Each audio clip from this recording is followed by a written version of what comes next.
একটা গ্রামের নাম ছিল শান্তিপুর। নামের মতোই গ্রামটা ছিল শান্ত, সবুজে ঘেরা, চারদিকে নদী আর ক্ষেত। সেই গ্রামে থাকত এক ইমানদার মানুষ, তার নাম আব্দুল করিম। সবাই তাকে করিম চাচা বলে ডাকত। করিম চাচা ছিলেন একজন কৃষক। ভোর হলেই তিনি মাঠে চলে যেতেন। নিজের ছোট্ট জমিতে ধান, সবজি আর নানা ফসল ফলাতেন। একদিন পাশের গ্রামের এক লোক করিম চাচার কাছ থেকে কিছু ধান কিনতে এলো। করিম চাচা মেপে ধান দিলেন। লোকটা টাকা দিয়ে চলে যাচ্ছিল। হঠাৎ করিম চাচা লক্ষ্য করলেন লোকটা ভুল করে বেশি টাকা দিয়ে ফেলেছে। তিনি তাড়াতাড়ি ডাকলেন, এই যে ভাই, একটু দাঁড়ান। লোকটা ফিরে তাকালো। করিম চাচা বললেন, আপনি ভুল করে বেশি টাকা দিয়ে ফেলেছেন, এই নিন আপনার বাকি টাকা। লোকটা অবাক হয়ে বলল, চাচা, আপনি না বললে তো আমি বুঝতেই পারতাম না।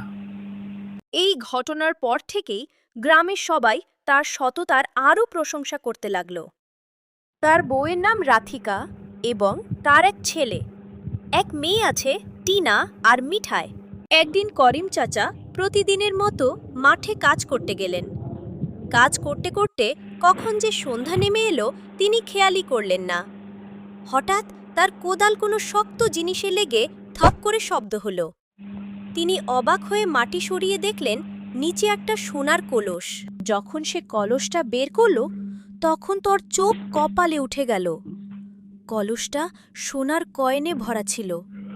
সে ভাবতে লাগলো, এটা নিয়ে আমি ধনী হতে পারবো এবং আমার পরিবারের সকল আবদার পূরণ করতে পারবো। কিন্তু তার পরপরই সে আবার ভাবল, যে আমি এটা নিজে ভোগ না করে গ্রামের মোড়লের কাছে দিয়ে আসি, যাতে সে এইটা গ্রামের উপকারে লাগাতে পারে। তিনি কলসটি বাড়িতে না নিয়ে সরাসরি গ্রামের মোল্লার কাছে গেলেন। করিম চাচা বললেন, হুজুর, এটা আমার জমি থেকে পেয়েছি, কিন্তু এটা একার জন্য না।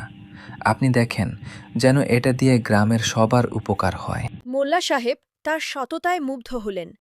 পরে গ্রামের লোকজনকে নিয়ে সিদ্ধান্ত হল, এই সোনার কলস বিক্রি করে সেই টাকা দিয়ে গ্রামের জন্য একটা পুকুর আর মাদ্রাসা বানানো হবে।